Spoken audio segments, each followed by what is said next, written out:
This demonstration concerns the data exchange format used within the VAMDC infrastructure. So on this page we can see the results of the previously executed request concerning all the data available for the carbon monoxide molecule.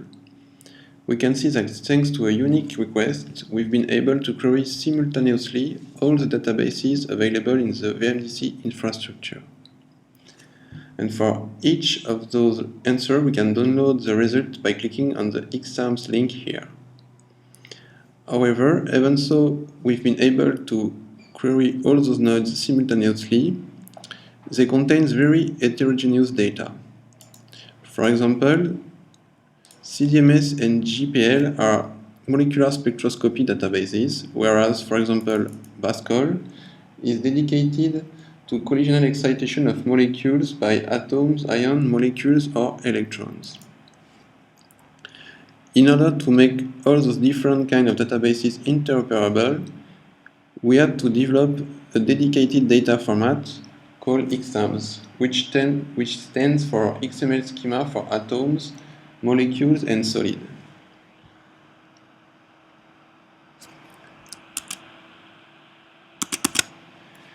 Here we can see the structure of this data format. The first important part is the species one. Within the species element, we can describe the various species contained in the file. They can be of several types, like atoms, molecules, solids, or particles.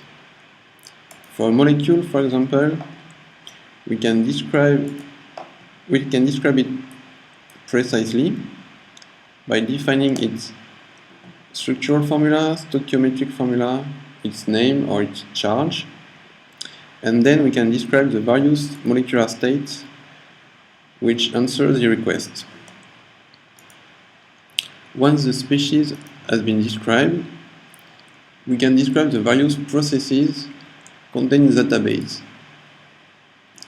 They can be of several types: radiative, non-radiative, or collisional.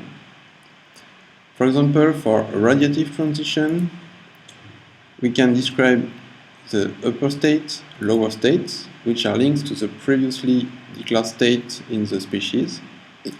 We can describe the probability and various quantity like wavelength, wave number, energy, frequency.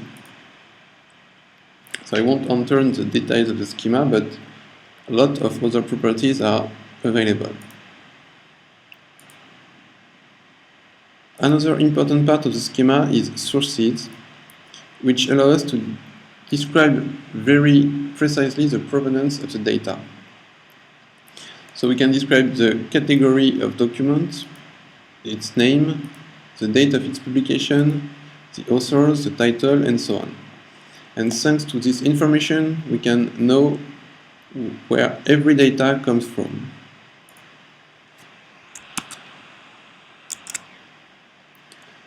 So this is the current state of the XAMS file format.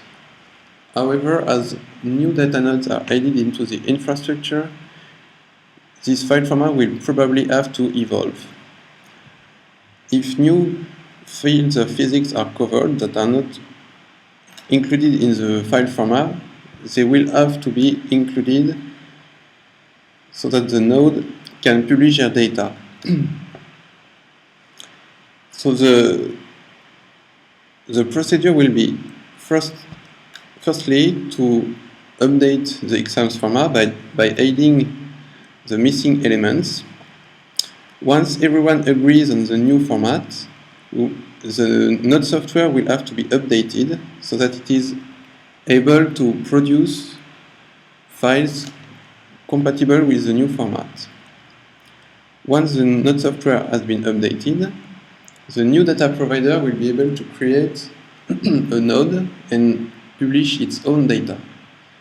For the already existing nodes, they will have a fixed period to update their own data nodes and stay compatible with the infrastructure.